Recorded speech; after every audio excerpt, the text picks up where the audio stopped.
Hello, you're watching Shalom World News. I'm Donna Villa coming to you from Chicago, USA. Here are the latest headlines from around the world.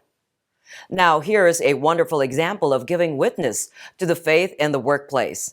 A sheriff in North Carolina here in the U.S. has refused to take down a Bible verse from the wall of the sheriff's department after a group of atheists demanded its removal. Sheriff Jody Green made it clear that they will not pay heed to the demand of the Freedom from Religious Foundation, adding that they are inspired and motivated by the verse, "I can do all things through Christ who strengthens me," that has been taken from the letter of St. Paul to the Philippians chapter 4, verse 13.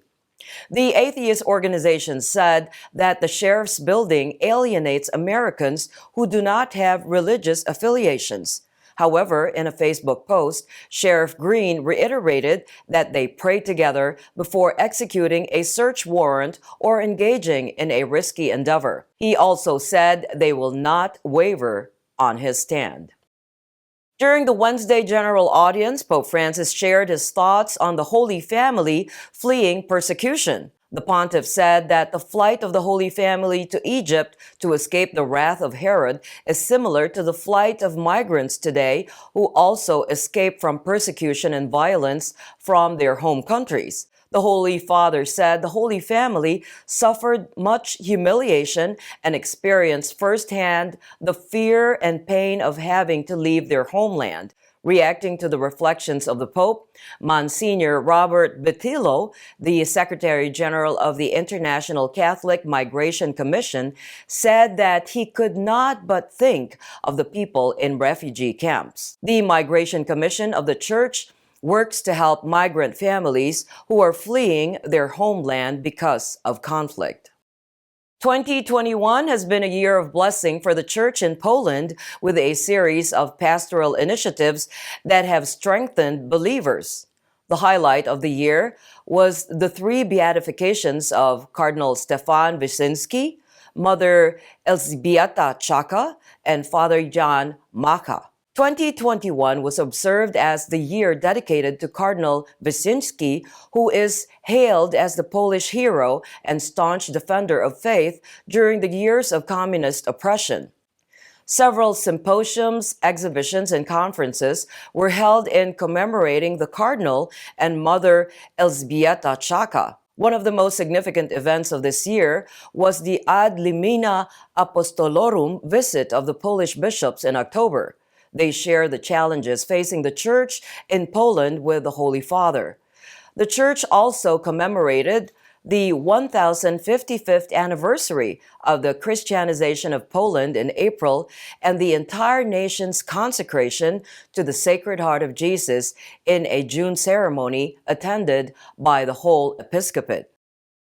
Police in Hong Kong raided a pro-democracy media outlet and charged 2 employees with sedition and detained 4 others. Following the incident on Wednesday, December 29th, the Stand News media outlet announced that they were ceasing operations. According to the city's National Security Department, the arrests were made on the grounds of conspiring to disseminate seditious content, a crime under the colonial-era crimes ordinance. Following the massive pro-democracy protest of 2019, Beijing imposed the draconian national security law that stifled the freedom enjoyed by Hong Kong residents. The closure of Stand News is yet another blow to the local press that is yet to recover from the closure of prominent pro-democracy newspaper Apple Daily in June 2021. On Wednesday, December 29th, U.S. Secretary of State Anthony Blinken said that Afghan-born scholar Rina Amiri has been appointed as the special envoy for Afghan women, girls, and human rights. This comes as women in the Asian nation are facing great oppression following the Taliban takeover of the country. Amiri served in the State Department under former President Barack Obama. For the past 20 years, she has been advising governments and the United Nations on Afghan issues. Earlier this week, the Taliban announced that women would no longer be able to travel long distances without the escort of a male relative. Women already face severe curbs on education and work. The United States has called for an arms embargo on the Myanmar military following the recent Christmas Eve massacre by the military in Kaya State, in which at least 35 people, including a child, were killed. State Department spokesman Ned Price said at a press conference that the U.S. supports the UN envoy for Myanmar's request for a complete withdrawal of conflict and a New Year ceasefire. However, he said the international community must also do more to advance this goal and help prevent the recurrence of atrocities in Burma by supporting justice and accountability and ending the sale of arms and dual-use technology to the military. Price further added that the U.S. would continue to engage with its partners and allies to ensure accountability for human rights violations, notably by supporting the United Nations Myanmar Independent Investigative Mechanism. On Tuesday, December 28th, U.S. Secretary of State Antony Blinken issued a separate statement condemning the horrific killings of women and children on Christmas Eve.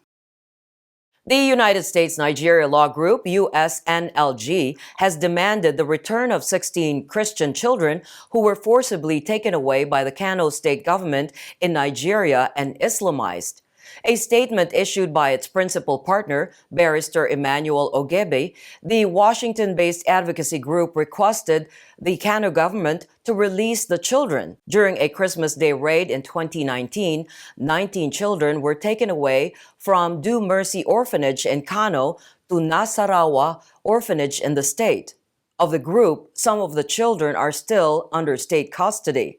The police and members of the National Agency for the Prohibition of Trafficking in Persons conducted a raid on December 31, 2019, and took away 8 more children from the same orphanage. 2 sick children were later abandoned in a private hospital, and 8 others were handed over to the Christian Association of Nigeria. At present, 11 children remain in Nasarawa Orphanage and 5 are in a similar facility in Gaya. Catholic patriarchs of the Middle East have urged the faithful to hold on tightly to hope this Christmas time. In his message, Maronite Catholic Patriarch Cardinal Bechara Rai of Lebanon, the nation which is reeling from acute economic crisis, chastised the government officials for their disdain for their citizens. On the other hand, the Syria Catholic Patriarch Ignace Joseph III Yunan from Patriarchate in Beirut said each day brings more tragic developments and crisis in Lebanon, notably at the level of economic and financial deficiencies. Patriarch Yunan added that neighboring Syria is, quote, still suffering from the effects of war, end quote, which is approaching its 12th year. Despite the efforts made by the government and Friends of Goodwill, the nation is yet to get out of the dark tunnel that divided the country and displaced millions of citizens. Patriarch Yunan encouraged believers to hold on to their faith firmly during times of crisis. And those are your latest headlines. Do join us tomorrow. In the meantime, you can visit swnews.org for more updates. Shalom.